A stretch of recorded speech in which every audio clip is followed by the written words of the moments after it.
Oke teman-teman, untuk kesempatan ini sedikit berbagi informasi kembali nih, kebetulan pas lagi manasi mesin ya. Ada beberapa hal mungkin yang harus kita perhatikan bersama teman-teman untuk perawatan kendaraan kita agar tetap terjaga performa dan keawetannya tentunya teman-teman. Baik, untuk yang pertama teman-teman, kita perlu memperhatikan yang namanya oli mesin ya teman-teman. Oli mesin ini cara ngeceknya ya, ini tinggal dicabut terus nanti dilihat posisi olinya itu di bawah full atau pas full atau di bawah low. Jangan sampai di bawah low ya teman-teman. Ketika sudah mencapai titik low pun harus ditambahi. Nah, apa sih sebetulnya oli yang pas untuk kendaraan LCGC ini, khususnya Agya 1,2 yang double VVTi ya teman-teman? Ini sensornya. Jadi ada beberapa sekarang itu keluar yang namanya oli khusus untuk LCGC. Nah, kalau saya itu dari produknya Shell ya. Kalau saya menggunakan oli dengan kekentalan 0W20.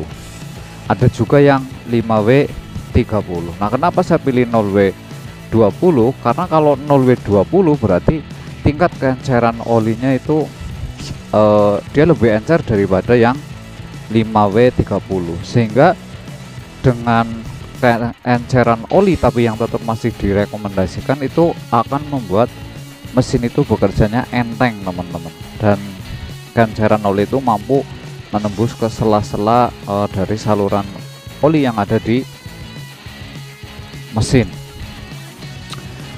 Nah, berapa sih untuk penggantian oli mesin ini? Penggantian oli mesin ini disarankan itu memang kalau yang sintetik itu, full sintetik itu 10.000 km ya teman-teman. Tapi kalau saya berpatokan saya akan mengganti oli ini tiap 6 bulan sekali, sehingga saya dalam 1 tahun ganti oli itu sampai 2 kali. Nah, dalam 6 bulan itu saya hanya mencapai kisaran itu 5.000 sekian teman-teman. Ya katakanlah ambil 6.000. Itu untuk saya, sehingga masih di titik aman. Yang direkomendasikan 10.000 tapi saya ganti di 6.000. Ini untuk oli ya teman-teman. Jadi kalau pergantian menurut waktunya 6 bulan sekali, tapi kalau di kilometer saya baru tercapai sekitar 5-6.000.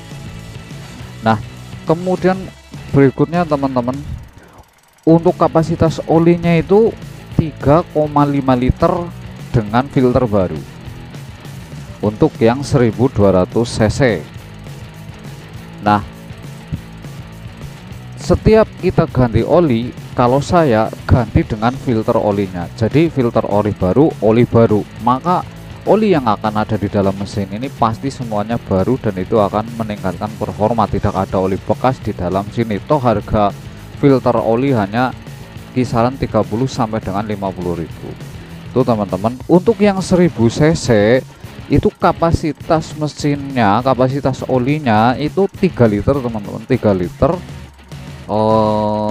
itu sudah dengan filter baru. Sarannya sama, setiap ganti oli ganti filter. Ini kita matikan dulu mesinnya teman-teman.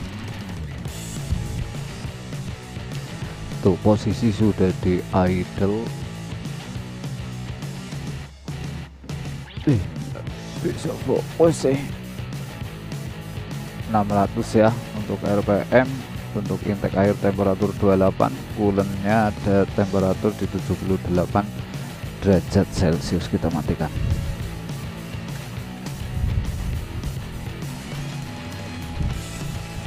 Nah, tadi sampai dengan di oli mesin ya teman-teman. Kemudian masih oli transmisi teman-teman yang ada di bawah sana. Karena ini mobilnya mobil manual, berarti kita harus memperhatikan oli transmisi. Oli transmisi ini juga ada banyak produknya dari merek-merek tertentu sih ya kan teman-teman.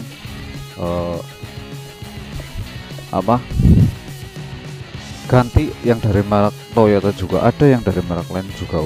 Untuk oli transmisi ini kita ganti setiap 40.000 km sekali teman-teman ya.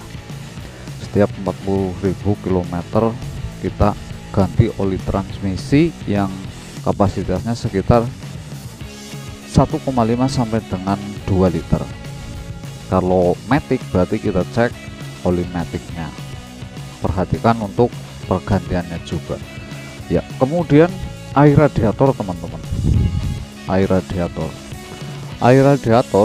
ini kita juga perlu memperhatikan batas usia atau usia efektif dari air radiator ini. Nah, karena di mobil saya ini posisi atau kondisi radiator itu masih bagus, maka air radiator pun berkurangnya cukup sedikit ya teman-teman. Ini pemakaian sudah lama banget, ini sudah hampir ada berapa ya 3 tahun lah, tapi ini mau saya ganti. Nah, ini efektifnya kita ganti air radiator ini setiap 2 tahun sekali teman-teman, berarti sekitar 5.000 20.000 sekali lah kalau saya 2 tahun sekali itu. Kemudian yang berikutnya filter udara teman-teman. Ini karena saya senang ngoprek, ini saya pakai openan filter. Open filter ini, kalau ini saya bersihinnya mesti cukup sering, ini 2 minggu sekali, 3 minggu sekali ya teman-teman untuk dibersihkan. Tapi kalau yang masih pakai standar untuk filter udara ini, teman-teman juga tiap ganti oli itu dibersihkan, tapi batas usia maksimalnya harus diganti sekitar 40.000 km. Kayaknya untuk yang orinya Denso itu sekitar 80.000 sampai 100.000 ya teman-teman ya. Kemudian itu untuk yang kalau yang kepengen nanya-nanya nanti kenapa saya pakai open filter tapi ininya kayak masih standar ya, ini serang intake udaranya. Ini sebetulnya untuk menghindari ya, ini pembacaan dari sensor intake air temperatur ini dia akan tepat karena dudukan dari intake air temperatur ini, sensor ini itu presisi teman-teman. Kalau yang pakai dulu tingkat presisinya di mana. Nah, kemudian teman-teman yang perlu diperhatikan berikutnya adalah fan belt. Fan belt di sana ya teman-teman ya. Fan belt ini walaupun jarang sekali rusak, apalagi mobil kepentingan pribadi, bukan taksi online yang tiap hari jalan 1 kali 24 jam, ini sebetulnya cukup awet. Untuk fan belt ini dia usianya kurang lebih sampai 100.000 km ya. Kalau yang pemakaian standar atau harian tidak dipacu ya normal lah, tapi kalau untuk taksi online itu ya rajin-rajin ngecek, mungkin belum sampai 100.000 km dia ada retak-retak dan sebagainya. Kalau udah retak-retak itu mesti harus diganti, itu sudah kertas teman-teman. Berikutnya busi ya, busi teman-teman. Ini yang 1200 cc itu ada 4 buah busi. Busi dari standarnya Agya 1200 cc ini sudah memakai busi iridium mereknya Denso. Umur dari busi ini adalah 100.000 km sesuai dengan petunjuk manualnya. Jadi silahkan buat teman-teman mau dimaksimalkan 100.000 km juga sesuai dengan kondisi atau yang dianjurkan pabrik. Tapi kalau kita kurangi dari 100.000 ya 80.000 km kita sudah ganti teman-teman, kita untuk menghindari performa mesin kita tetap kerja. Harganya sekitar 90 ribuan satunya. Kemudian yang berikutnya teman-teman untuk ini apa, kampas rem. Untuk kampas rem ini ya teman-teman harus rajin-rajin ngecek sambil membersihkan. Dan di sini tuh di kalipernya itu ada banyak seal ya teman-teman, ada banyak seal. Ini kalau sealnya ada yang keras, ada yang hilang, bareng ada yang patah itu pecah. Nah, itu harus diganti. Kalau nggak diganti itu bisa terjadi rem ketika diinjak itu akan bergetar dan sebagainya. Toh harga kampas rem ini tidak begitu mahal ya teman-teman. Jadi dengan ceknya pergantiannya itu dicek sesuai dengan kondisi ya, mungkin di kondisi di medan di tempat teman-teman itu pegunungan, maka sering injak rem itu mestinya beda dengan saya yang ada di dataran ini apa, tanpa naik turun, sehingga pergantian kampas remnya akan beda dengan saya. Itu kemudian masuk ke kabin yang paling harus diperhatikan itu filter AC.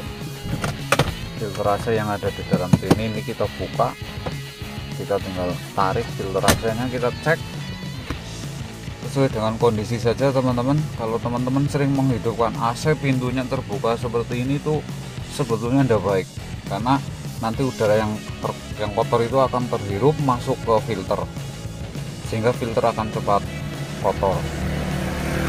Nah, baiknya kalau ini juga kita cek ya, setiap 1 bulan sekali lah, sambil bersih-bersih interior, kita cek apakah kondisinya masih bersih atau sudah terlalu kotor atau kotor sekali.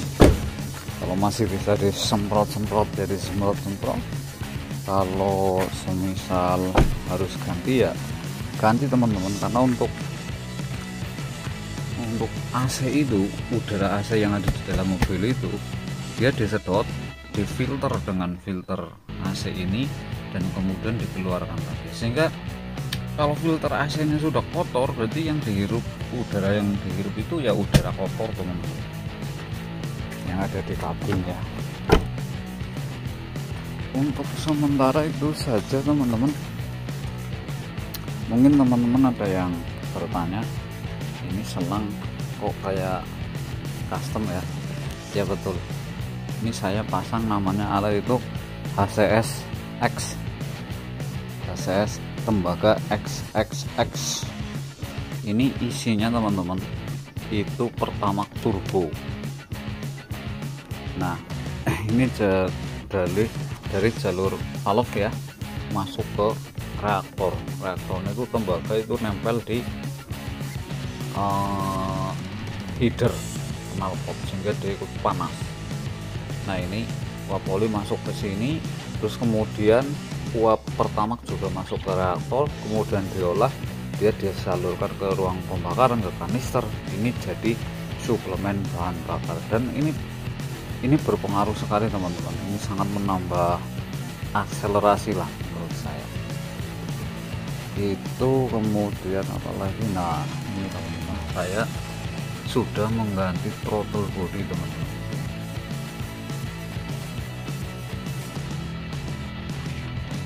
Ini itu yang terpasang itu throttle body punyane Avanza 1,3, bukan karena standarnya rusak, tapi saya pengen coba-coba, karena perbedaan antara throttle body standar AG 1,2 dan Avanza 1,3, dudukannya itu pas, terus soket sensornya juga pas, pokoknya pasang itu plug and play. Hanya sedikit ini selang udaranya itu ya kan lebih kecil, karena dia harusnya masuk di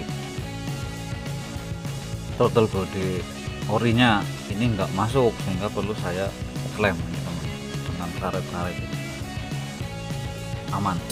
Nah perbedaannya yang jelas, untuk throttle body Avanza 1,3 itu lebih besar, baik jalur input udara masuk atau udara keluar itu lebih besar dari standarnya AG 1,2. nah itu teman-teman. Terus busi ke depan saya kepengen ganti yang punya Breeze teman-teman ya. Jadi kalau sudah saatnya ganti, akan kita ganti yang Breeze, itu saja. Terus untuk lampu, inilah variasi seperti ini, lampu ini teman-teman, lampu ini teman-teman, ini sangat membantu sekali. Ini lampu kabut tembak 3 mata. Ini yang saya ambil warnanya kuning ya, kuning, sehingga dia akan membantu penyerahan terhadap lampu ini yang warnanya putih. Itu teman-teman, semoga bermanfaat. Salam seduluran.